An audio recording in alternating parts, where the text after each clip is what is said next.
Assalamualaikum warahmatullahi wabarakatuh. Perkenalkan, nama saya Rifda Fiardani dari kelas 11 IPA 6. Di sini saya sedang bersama ibu saya.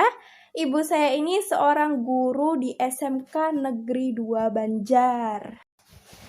Mari kita sambut dahulu dan terima kasih kepada ibu yang sudah menyempatkan untuk hadir di podcast kali ini. Kali ini kami akan membahas apa sih hal-hal yang dapat kami ambil dari pengalaman selama masa pandemi ini. Bagi yang penasaran dengan kisah kami, simak video sampai akhir ya.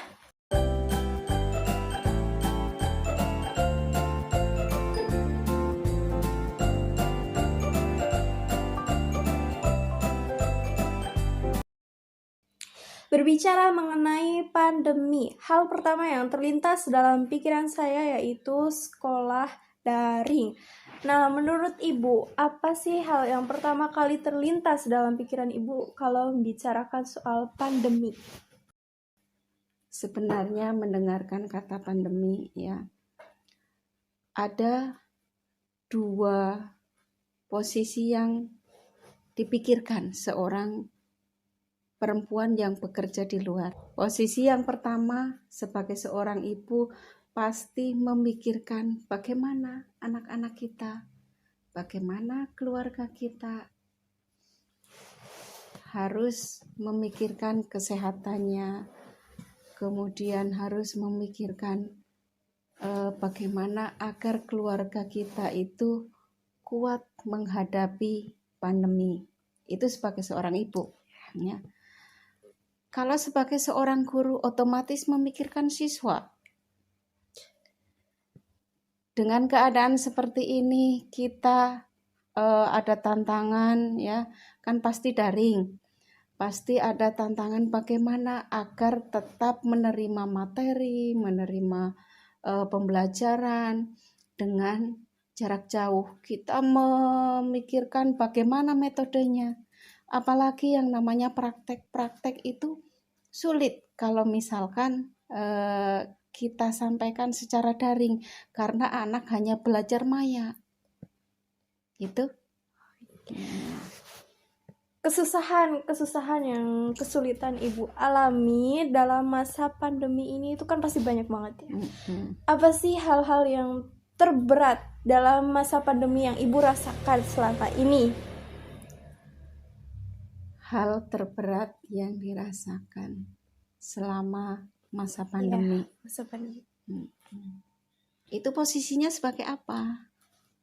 Ibu ya bisa sebagai keluarga terlebih dahulu aja. Oke. Pengalaman yang kurang menyenangkan itu pasti karena kita berdiam diri di rumah. Bagaimana caranya menghilangkan kejenuhan, sedangkan tugas-tugas daring juga banyak. Ya. Kemudian kuota juga harus terus, gitu kan? Benar.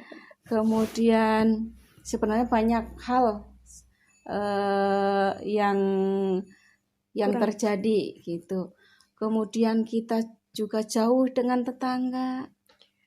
Rasa ego ya. Ego itu pasti jadi muncul.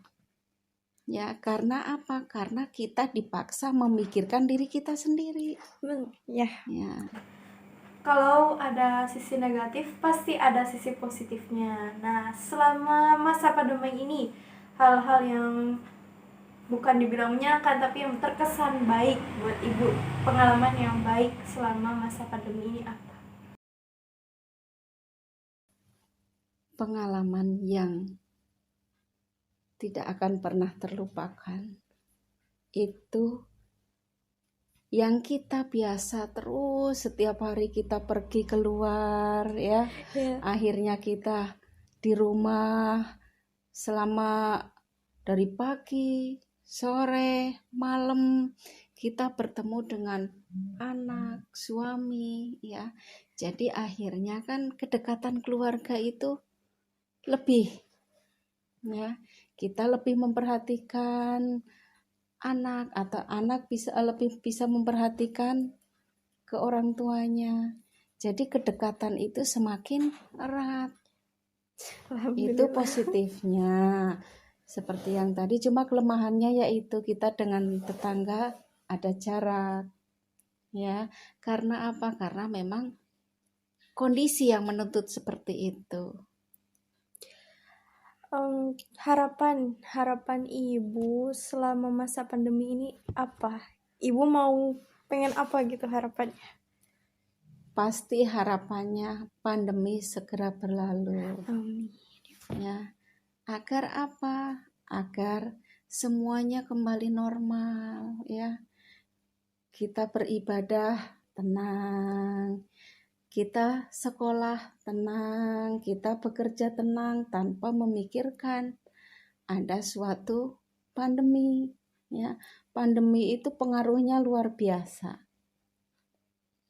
Dari segi ekonomi pasti ada pengaruhnya. Dari segi sosial pasti ada pengaruhnya, ya. Seandainya pandemi ini sudah berakhir, apa yang akan dilakukan ibu setelah pandemi ini selesai? Ibu kan seorang perantau, ya. Pasti keinginannya ingin ketemu sama orang tua, sama keluarga yang ada di kampung halaman. Itu yang akan ibu lakukan. Terima kasih Ibu sudah memberikan jawaban-jawaban dan semoga harapan-harapan kita semua bisa dikabulkan oleh Allah Subhanahu wa taala. Amin. Terima kasih, mohon maaf apabila ada kesalahan. Wassalamualaikum warahmatullahi wabarakatuh.